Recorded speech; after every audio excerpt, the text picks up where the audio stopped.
Good morning, sir. Good morning, good morning. Good morning to all.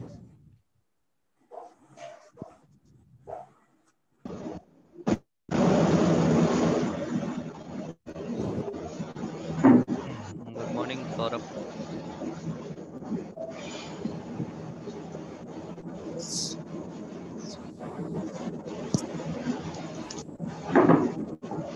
Good morning, Himanshu, Santosh, Gyanendra, Saurabh, Anurag. Good morning, sir.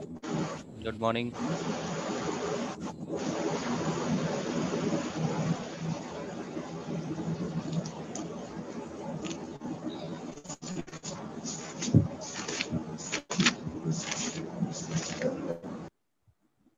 Good morning, Anurag, Gyanendra, Atul, Saurabh, Saurabh Singh, Ravindra Kumar Yadav, Atul Yadav, Santosh. Very good morning.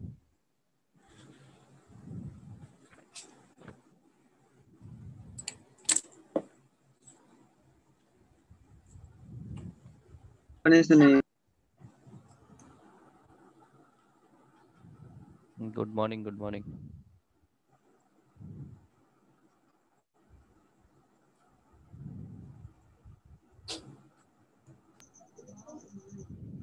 Good morning, sir. Good morning, Ritesh.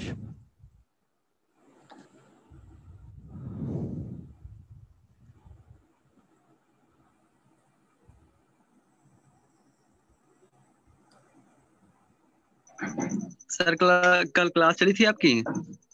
आह, कल class चली थी, बहुत थोड़ा सा पढ़ाया था, बहुत ज़्यादा कोई ख़ास नहीं पढ़ाया था। कल वाला जो है वो हमने जो पढ़ाया था वो देख लो क्या पढ़ाया था तुम लोग जब तक। कल नहीं थे जी। क्या तुम? नो सर, मोबाइल चार्ज ही नहीं था। लाइट तो आज सुबह हम लोग के यहाँ आई। हाँ, लाइट वाली प्रॉब्लम थी, अब थोड़ी शायद सॉल्व हो गई है। हाँ सर, आई आप थी सुबह से। अभी थी, इस टाइम 3 कट घंटे के गई। लिए चावल दिया है। अच्छा अच्छा अच्छा अच्छा अच्छा। 3 मिनट बाद इसका निर्णय होगा। किसका निर्णय हो गया?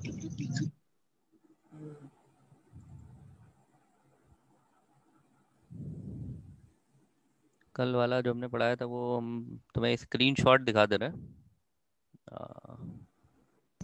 जी। 6 अक्टूबर।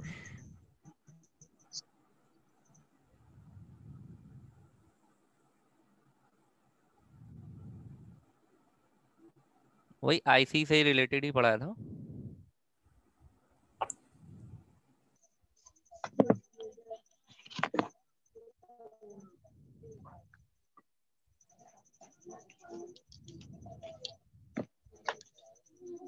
ओपन हो रहा है, अभी दिखाते हैं तुमको।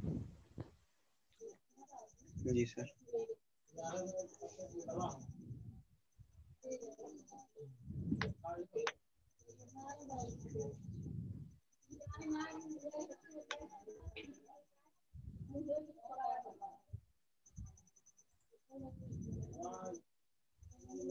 ये स्क्रीन दिख रहा है ये वाला? ये स्क्रीन है? यस सर, दिख रहा है। देखो इसमें तुम्हारा थर्ड जनरेशन कंप्यूटर को हमने पढ़ाया था।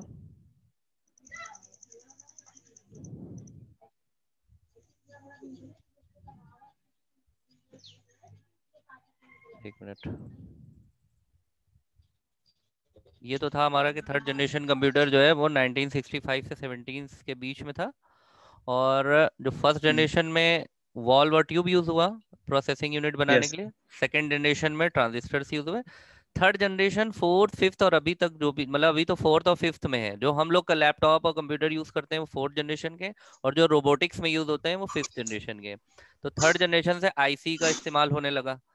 ठीक है, फिर उसके बाद देखो, फिर उसके बाद वाली क्लास में ये है, फिर इसमें इंटीग्रेटेड सर्किट के बारे में बताया गया कि IC used as main component to construct the processing unit.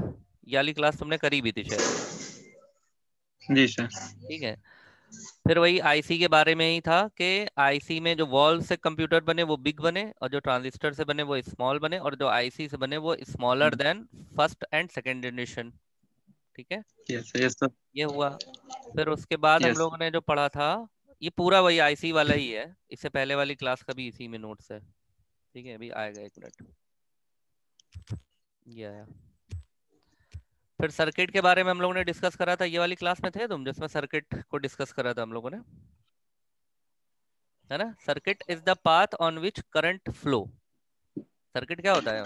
Current flow होता है। तो इंटीग्रेटेड सर्किट का मतलब क्या है? Collection of circuits. ठीक है ना। और इसमें यहाँ पर बात ये हुई थी कि जो इंटीग्रेटेड सर्किट है वो सिलिकॉन को यूज करता है, उसी से सर्किट बनती है, और कई सारी छोटी छोटी सर्किट्स मिला करके एक आईसी बनाई जाती है। यानी कि एक आईसी में कई सारी सर्किट होती हैं, 5, 10, 15, 100, 50, 10,000, 20,000, 30,000, लाख, 1.5 लाख, 10 लाख, कितनी भी हो सकती हैं। ठीक है, उसी को हम कहते हैं integration of multiple circuit on single chip. ये जो लास्ट लाइन लिखी है देखो, IC integration of multiple circuit on single chip. ठीक है, इसके बाद हम लोगों ने आईसी देखी थी कि आईसी क्या होता है। फिर ये आईसी था, ये एग्जाम्पल था आईसी का, इतने में आईसी ऐसी दिखती है। ठीक है, हाँ सर। ये था।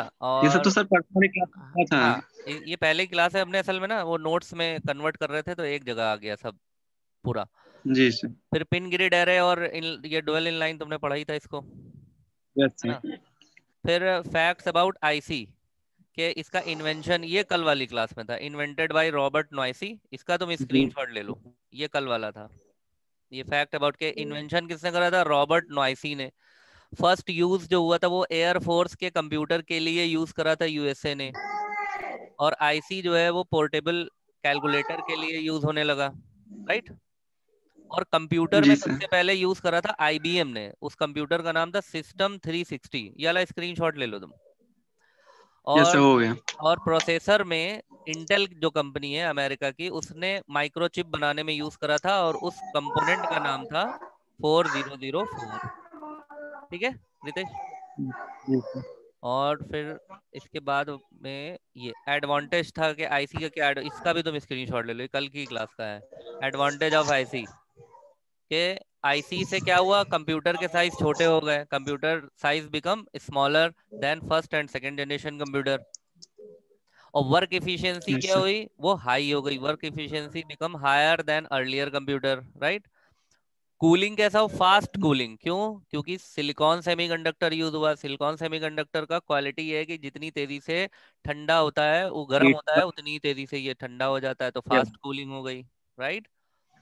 फिर यस नेक्स्ट सर। पॉइंट इसमें लिखा है processing speed become higher than first generation and second generation. यानी कि जहां पर काम 4,000 5,000 इंस्ट्रक्शन पर सेकेंड काम कर रहे थे, इसने जो काम करना शुरू करा वो मिलियंस ऑफ इंस्ट्रक्शन पर सेकेंड काम करना शुरू करा, यानी कि स्पीड बढ़ गई। और कनेक्शन की रिलायबिलिटी बिकम पावरफुल। जो कनेक्शन हैं वो पावरफुल हो गए, क्योंकि बड़े कंपोनेंट के कनेक्शन लूज हो जाते हैं लेकिन छोटे कंपोनेंट के कनेक्शन लूज नहीं होते हैं। जैसे इसका सबसे बड़ा एग्जांपल है, हम लोगों का मोबाइल दिन भर इधर उधर मारा मारा फिर रहा रहता है, कभी गिरता है, कभी इधर होता है, कभी उधर होता है, लेकिन उसके कोई भी कंपोनेंट ये नहीं कि अंदर से एलईडी ढीली हो गई और माइक ढीला हो गया और कीपैड नीचे निकल कर आ गया, नहीं, क्योंकि वो बहुत ही कॉम्पैक्ट वायरिंग होती है उसकी। तो कनेक्शन रिलायबिलिटी बिकम पावरफुल, ये जो लास्ट लाइन लिखी हुई है। ठीक है ना। जी सर। इसके बाद बस, और ये एक चीज बताई थी कि आईसी से क्या क्या चीजें बनाई गई, device in which IC is used. Memory बनाई गई, यानी कि रोम और रैम जो बनती है, कैश मेमोरी, रोम, रैम, ये सब आईसी से बनती है।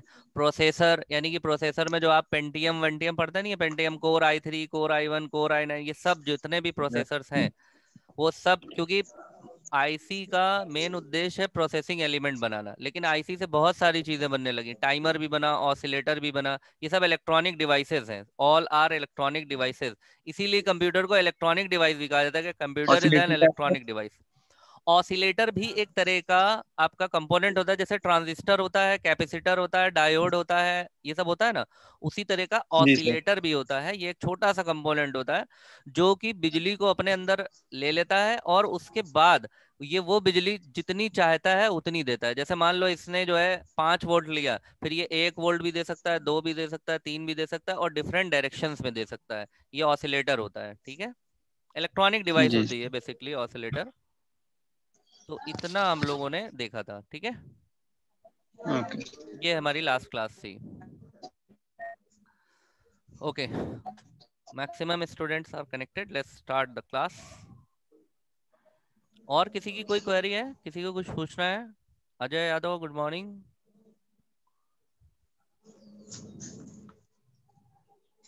ठीक है, स्टार्ट करते हैं हम लोग।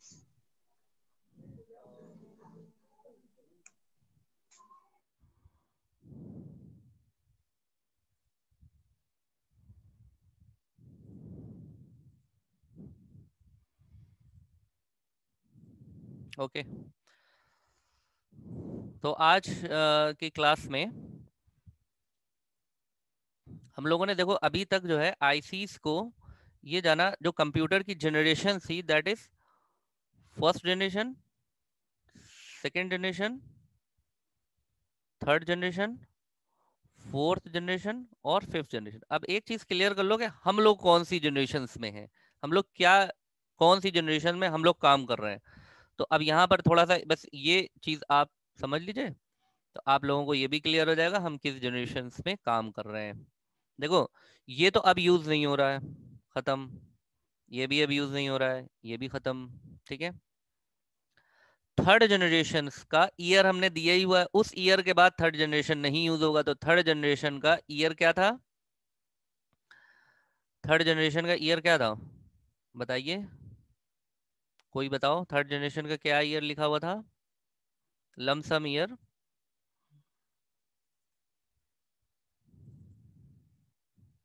कोई बताएगा? थर्ड जनरेशन के ईयर बताओ, कहाँ से कहाँ तक लिखा था।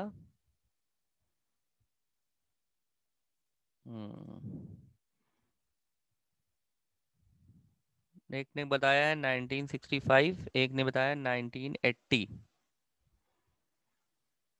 65 से 73 ये हमने लिखवाया था, हाँ 65 से 73 वाला बताओ, ठीक है, जो हम लोगों ने लिखा था 1965 टू 1973, ठीक है। 1965 टू 1963, 1965 टू 1973, वेरी गुड। अब देखो ये भी खत्म हो गया, अब ये इस एज में भी नहीं है, ठीक है। अच्छा, और फोर्थ जनरेशन का क्या बताया था, फोर्थ जनरेशन का कोई बताओ, फोर्थ जनरेशन पे क्या काम चल रहा था। हाँ, इसी 73 तक, जब 73 तक से थर्ड जनरेशन खत्म हो गया, 72 से ही फोर्थ जनरेशन स्टार्ट हो गया था, 1972 से। 70s आप मान लीजिए, 1970s भी अगर लिख लेंगे तो गलत नहीं होगा, क्योंकि हमने आपको पहले ही बताया ईयर बिल्कुल भी गलत नहीं है, ठीक है ना। और यहाँ पर अब आप यहाँ पे लिखेंगे टिल डेट, आज तक। और फोर्थ जनरेशन पे जो काम होना शुरू हो गया था वो 1980 के दशक से स्टार्ट हो गया था। यहाँ पे हम लिखेंगे till date, very good Ritesh. Okay, अब देखो, तो यहाँ अब एक चीज तो ये, एक हेडेक तो हम लोग का दूर हो गया कि हम लोग फर्स्ट से लेकर के थर्ड में नहीं है, हम लोग फर्स्ट से लेकर के थर्ड में नहीं है। हम लोग हैं किस में, एक तो है 1970 से टिल डेट, और एक है 1980 से टिल डेट। अब इन दोनों में से हम लोग किस में हैं? इसमें तो दोनों में टिल डेट लिखा है, यानी कि हम फोर्थ में भी हैं और फिफ्थ में भी हैं। अब देखो ये डिपेंड करेगा कि हम यूज क्या चीज कर रहे हैं, ठीक है। तो जितना भी हमारा पर्सनल कंप्यूटर है, पीसी, पर्सनल कंप्यूटर, जो हमारे लैपटॉप है, ठीक है, जो हम बैंक्स में यूज करते हैं, जो हम ऑफिसेज में यूज करते हैं कंप्यूटर, ठीक है, ऑफिसेज में यूज होने वाले कंप्यूटर, ऑफिसेज कंप्यूटर, ठीक है, मॉल्स में जो यूज होते हैं, शॉपिंग मॉल्स में जो यूज होते हैं कंप्यूटर्स, ठीक है।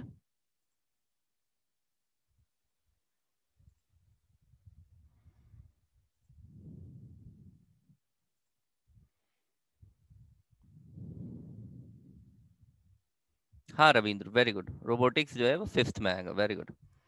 तो जितने भी कंप्यूटर जो हमारी रियल लाइफ से जुड़े हुए हैं, हमारी जिंदगी से जुड़े हुए हैं, हम पेट्रोल पंप पे जाते हैं अगर वहाँ कंप्यूटर्स लगे हुए हैं, हम इंस्टीट्यूट्स में जाते हैं, हम हॉस्पिटल्स में जाते हैं जो कंप्यूटर्स लगे हुए हैं, बिलिंग हो रही है, जो बिल बनाने वाले कंप्यूटर्स हैं, ये बिलिंग का काम जितना भी हो रहा है, मेडिकल स्टोर पे कंप्यूटर्स लगे हैं, जनरल स्टोर्स पे लगे हुए हैं, ठीक है। वो कंप्यूटर्स जहां पर भी यूज हो रहे हैं, पीसी है, लैपटॉप है, इस वक्त आप भी इस समय कुछ स्टूडेंट्स लैपटॉप पे काम कर रहे होंगे तो फोर्थ जनरेशन में है, डेस्कटॉप पे काम कर रहे होंगे तो फोर्थ जनरेशन में, यहाँ डेस्कटॉप भी लिख लो, desktop, desktop, personal computer, desktop. देखो ये सब एक ही चीज है, बस दिखने में थोड़े थोड़े से अलग होंगे। पीसी, पर्सनल कंप्यूटर थोड़ा दिखने में अलग होगा, डेस्कटॉप दिखने में, डेस्कटॉप आप समझ रहे हैं किस कैसा होता है कंप्यूटर? डेस्कटॉप कंप्यूटर जिसमें आपने मॉल्स वगैरह में देखा होगा, सीपीयू के ऊपर यानी कि कैबिनेट के ऊपर मॉनिटर रखा रहता है, वो हमारा उस तरह का जो रहता है वो डेस्कटॉप रहता है, जिसमें सीपीयू बगल में हो या नीचे पैर के पास रखा हो और ऊपर मॉनिटर अलग रखा हो, वो हमारा पर्सनल कंप्यूटर होता है। खाली देखने में, बाकी सब वर्किंग वगैरह सब सेम होता है। और जो fourth generation, sorry fifth generation computers हैं, they are robotics, used in robotics, robotics computer, यानी रोबोट्स को बनाने में यूज होने वाले कंप्यूटर्स, रोबोटिक कंप्यूटर। इस फील्ड को कहते हैं, क्या कहते हैं, कोई बताएगा इस फील्ड को क्या कहते हैं? ये कौन सी फील्ड है रोबोट्स वाली? रोबोट की फील्ड्स को क्या कहते हैं, कौन सी फील्ड है robots? Anurag, AI, very good, artificial, very good Ritesh. तो यहाँ लिख लो, यहाँ पे ऐसे बल्कि लिख लो,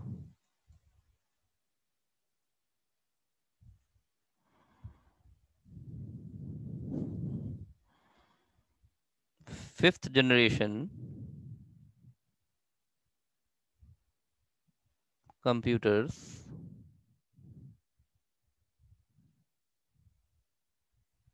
fifth generation computers are used in artificial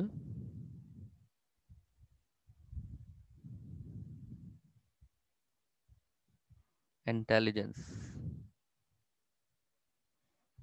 and artificial intelligence, that is for making robots, robots, robots are what? robots क्या होते हैं ये आपने लिख लिया होगा, हम इसको डिलीट कर रहे हैं स्क्रीन को।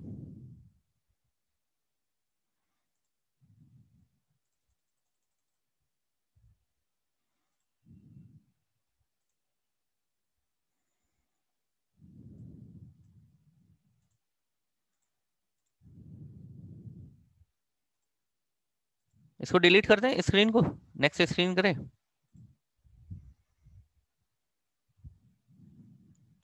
ये लिख लिया हो लिख लिया हो तो हम आगे नेक्स्ट करें।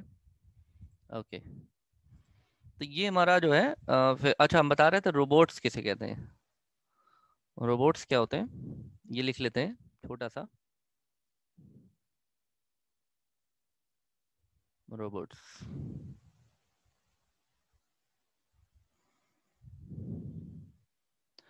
Robots are, ये भी इलेक्ट्रॉनिक मशीन है. Electronic robots are electronic machine.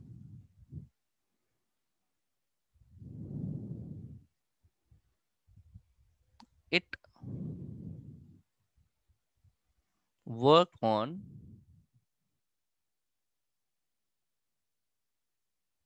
pre-stored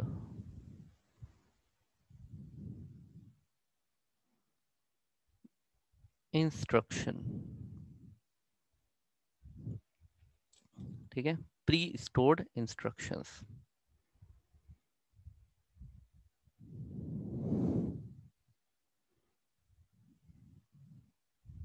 Generally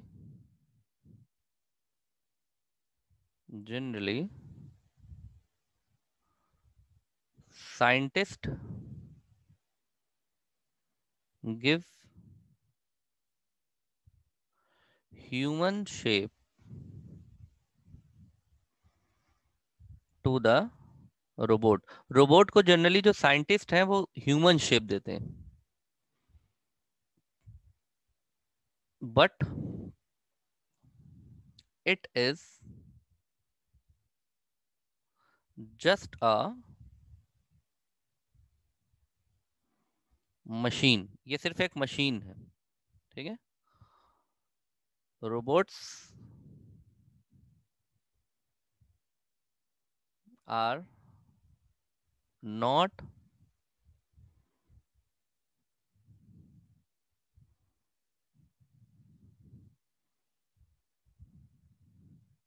intelligent machine.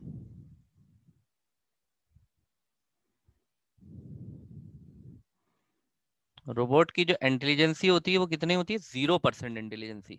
ये 0% इंटेलिजेंसी होती है रोबोट की. ठीक है, इसको नोट कर लो.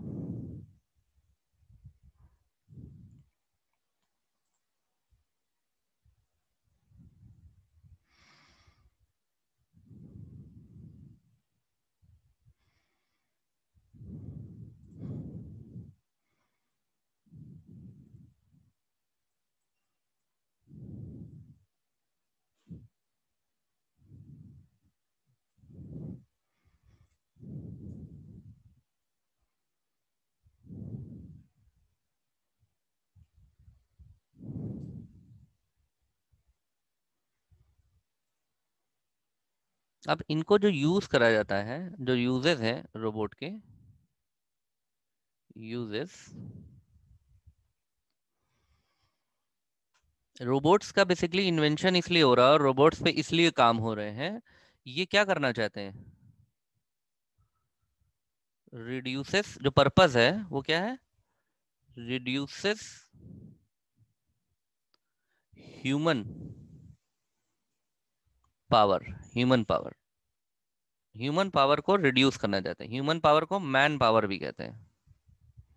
मैन पावर मतलब होगा क्या कि आप खुद सोचिए, अगर आप किसी कंपनी में काम कर रहे हैं और वहां पर अगर आपके 100 एम्प्लॉय हैं तो 100 एम्प्लॉय को आपको सैलरी देना होगा.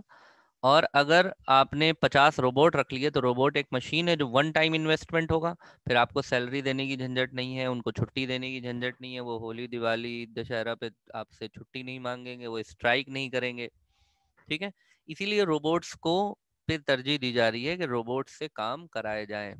ठीक है, तो रोबोट्स को ह्यूमन पावर को रिप्लेसमेंट करने के लिए यूज किया जा रहा है. और उसी पर बहुत सी ऐसी जगहों पर रोबोट्स यूज भी हो रहे हैं. ठीक है ना. प्री स्टोर इंस्ट्रक्शन का मतलब होता है कि second line defining, it work on pre store instruction. देखो, good question. Pre store instruction का मतलब होता है कि ऐसे इंस्ट्रक्शन पे काम करे रोबोट. जैसे मान लीजिए, इसका मतलब ये होता है कि जैसे आपकी कंपनी है, आपने एक गार्ड बाहर खड़ा कर दिया और गार्ड को कहा, अब गार्ड खड़ा रहेगा तो गार्ड आपसे पूछेगा सर हमारी ड्यूटी क्या है. तो आप उसको कहेंगे कोई भी गाड़ी एंट्री करेगी उसको आपका आई कार्ड चेक करना है, आई कार्ड होगा तो आप अंदर जाने देंगे, आई कार्ड नहीं होगा तो आप गेट नहीं खोलेंगे। तो वो क्या करेगा, आई कार्ड चेक करेगा, जिसके पास होगा उसको जाने देगा, जिसके पास नहीं होगा उसको नहीं जाने देगा। ऐसे में अगर कंपनी का मालिक भी आ जाता है और कहता है कि हमको अंदर जाना है, वो कहेगा मेरे पास आई कार्ड हम घर पे भूल गए, तब भी वो नहीं जाने देगा। क्यों? क्योंकि प्री स्टोर्ड, पहले से उसको बता दिया गया है। तो उसी गार्ड की जगह रोबोट खड़ा हो जाएगा और रोबोट में भी ये इंस्ट्रक्शन डाल दिया जाएगा कि फलानी चीज चेक करनी है, अगर ये उसमें डाल दिया जाएगा पहले से इंस्ट्रक्शंस। ठीक है, तो प्री स्टोर्ड इंस्ट्रक्शन, जैसे हमारे जो मोबाइल्स हैं ये रोबोट ही होते हैं, बेसिकली रोबोट की तरह ही तो काम करते हैं। जब आप कॉल बटन दबाते हैं तो कॉल ही होता है, जब आप डिसकनेक्ट दबाते हैं तो डिसकनेक्ट होता है, यानी कि कॉल के पीछे क्या करा गया है, प्री स्टोर्ड कर दिया गया इंस्ट्रक्शन। जैसे कैमरे वाला बटन जब दबाते हैं तो फोटो खींच लेता है, तो उसमें प्री स्टोर्ड करा हुआ है प्रोग्राम पहले से कि कैमरे का ये बटन दबेगा तो कैप्चर करना है, ये बटन दबेगा तो डिलीट करना है। तो बेसिकली ये भी एक तरह के रोबोट्स हैं।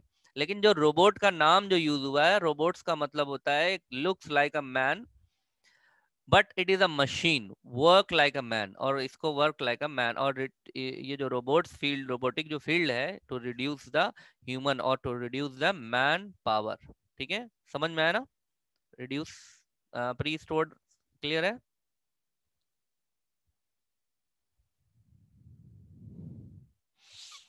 सर इससे कहीं ना कहीं पर्सन बेरोजगार हो रहा है। नहीं, यही देखो, ये सोच ही तो बदलनी है। इससे बेरोजगार नहीं हो रहा है। कितने लोगों को रोबोटिक्स आता है? इसका मतलब आप देखिए, बी पॉजिटिव, हमारे हिसाब से तो आपको पॉजिटिव होना चाहिए। जब बहुत पहले 1956 में, जैसे आपने क्वेश्चन पूछा कि सर इससे बेरोजगारी होगी, 1956 में अटल बिहारी वाजपेयी और राजीव गांधी के द्वारा कंप्यूटर लाया गया हिंदुस्तान में। पहला कंप्यूटर हैक M21 करके नाम था उसका, कैलकाटा में लाया गया। तो पूरे हिंदुस्तान में बहुत बवाल हुआ कि भाई कंप्यूटर आ जाएगा तो क्या होगा। जब कंप्यूटर आ जाएगा तो बेरोजगारी हो जाएगी, लोग बेरोजगार हो जाएंगे, लोग रोड पे आ जाएंगे। और अब आप देख रहे हैं कि कंप्यूटर जिसको आता है उसी को नौकरी मिल रही है। तो क्या ख्याल है कि कंप्यूटर सीख लिया जाए? बात समझ में आ रही ना? तो इसी तरह से जब रोबोट्स, रोबोटिक फील्ड आएगी तो रोबोट्स आएंगे, तो रोबोट्स को कंट्रोल करने वाले पर्सन भी तो होंगे, रोबोटिक इंजीनियर्स भी तो होंगे, रोबोट को बनाने वाले प्रोग्रामर भी तो होंगे। तो क्यों ना हम रोबोट्स, रोबोटिक फील्ड सीखें, रोबोट की आर्टिफिशियल इंटेलिजेंस सीख लें, क्यों ना हम उसमें रोजगार, जैसे देखो अभी क्या हुआ, कोरोना काल हुआ तो बहुत सारे लोग कह रहे सब तो मर जाएंगे, दुनिया खत्म हो जाएगी, का खत्म, सब अब मर गए, अब तो बस भैया घर में छुप गए बैठकर। लेकिन इस मौके को कुछ लोगों ने कैश भी कराया। बहुत से लोगों ने मास्क बनाना शुरू कर दिया, उनको लगा कि इसमें मास्क हम बनाए।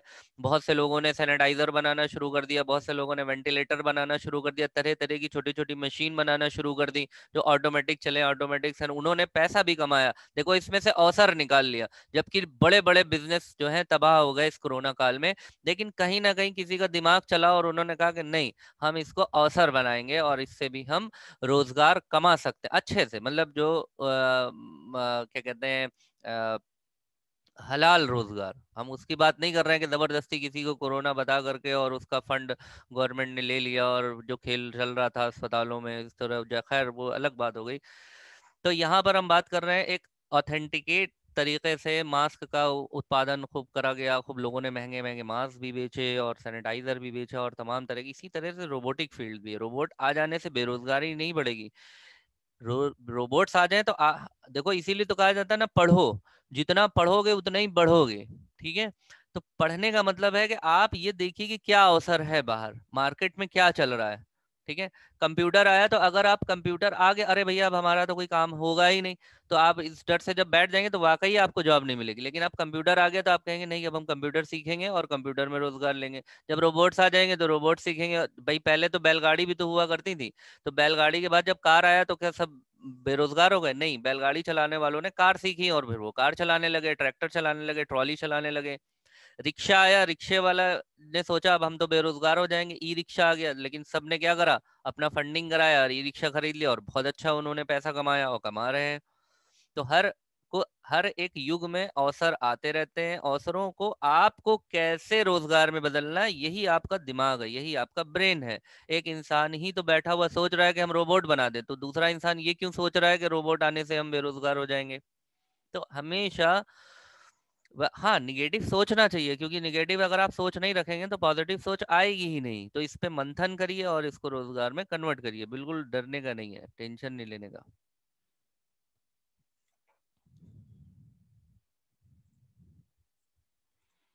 ठीक है।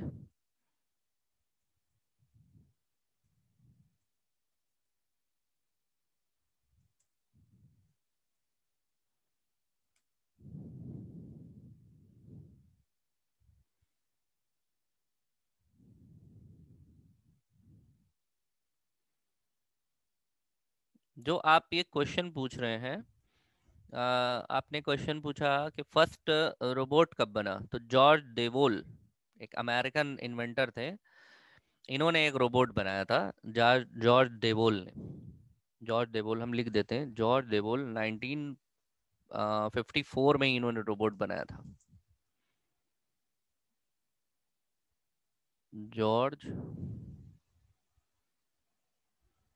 डेवोल 1954, यूएस, अमेरिका, फर्स्ट रोबोट।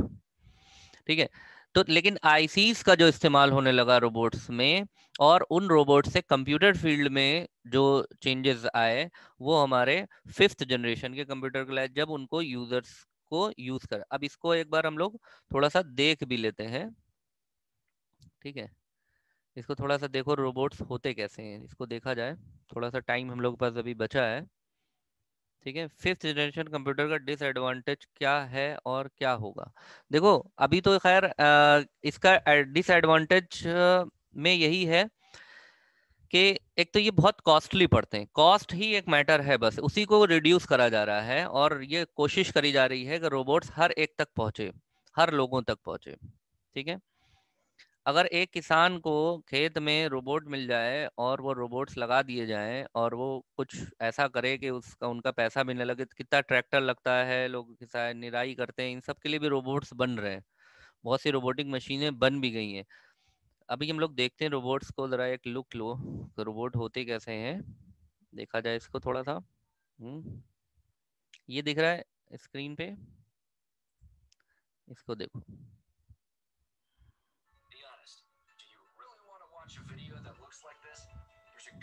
ये एड है। Technologies never stay still, especially from the side of robotics, and so are we. So today we will see a dozen of cool cyber animals. And not only, one robot from our list even knows how to cook food.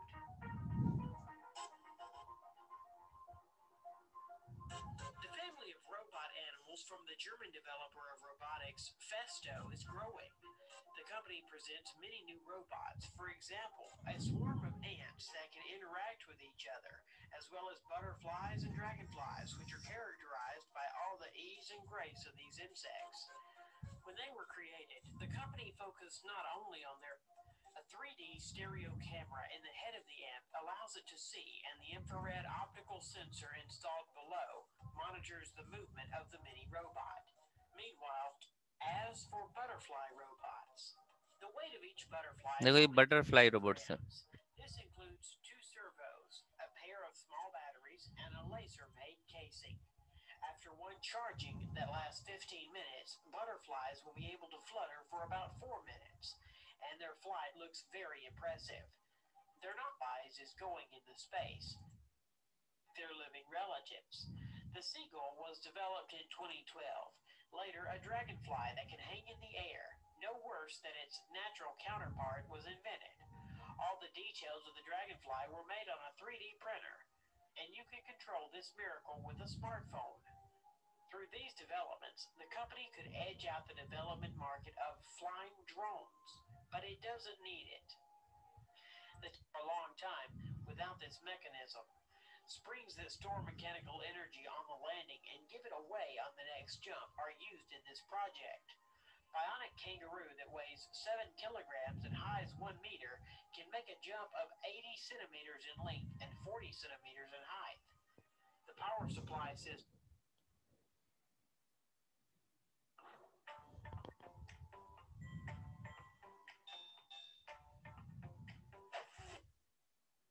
system that forces it to move is a pneumatic accumulator. The robot is controlled by Saga of the Terminator. Their dog robot was originally designed for military purposes, but it was too clumsy and primitive in its actions. Later, they created a robot cheetah that gallops at 45 kilometers per hour. This is a little bit faster than the peak speed of the current world record holder.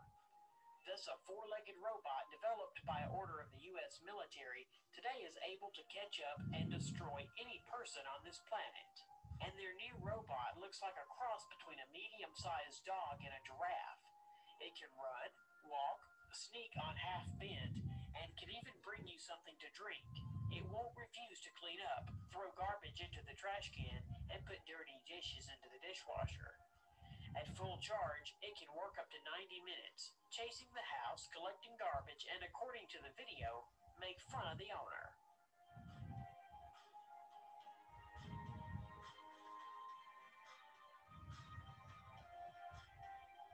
The robot is wired with sensors that allow it to navigate in space and successfully carry out the tasks assigned to it. And it noticed.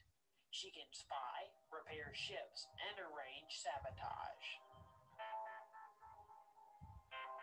Robot slower than the average person.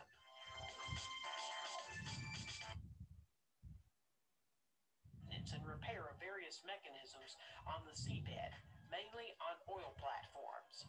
It is capable of replacing.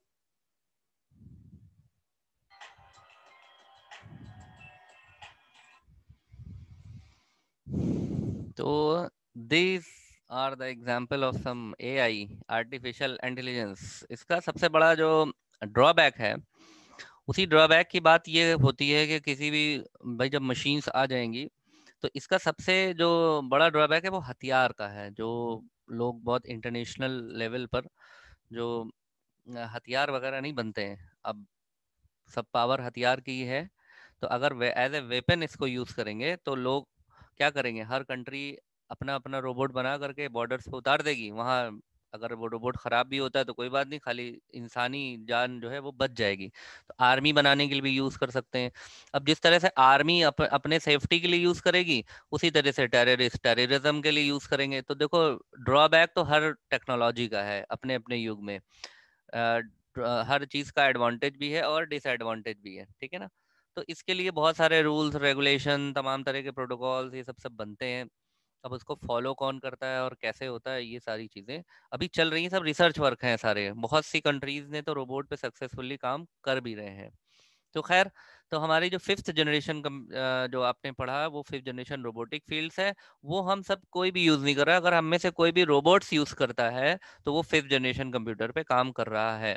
अगर वो laptop, desktop और अपने personal computer पे काम कर रहा है तो वो 4th जनरेशन में है, ठीक है। और 3rd जनरेशन से आईसी यूज होने लगी। फर्स्ट और सेकंड जनरेशन में हमारे क्या कहते हैं, फर्स्ट और सेकंड जनरेशन में वॉल्स और ट्यूब्स यूज होने लगे, ठीक है ना। तो ये कुछ हमारा इंडिया में जो है होंडा, वो उस कंपनी ने तो बनाया था ना, क्या नाम है, इंडियाज, एक मिनट, इंडियाज फर्स्ट रोबोट।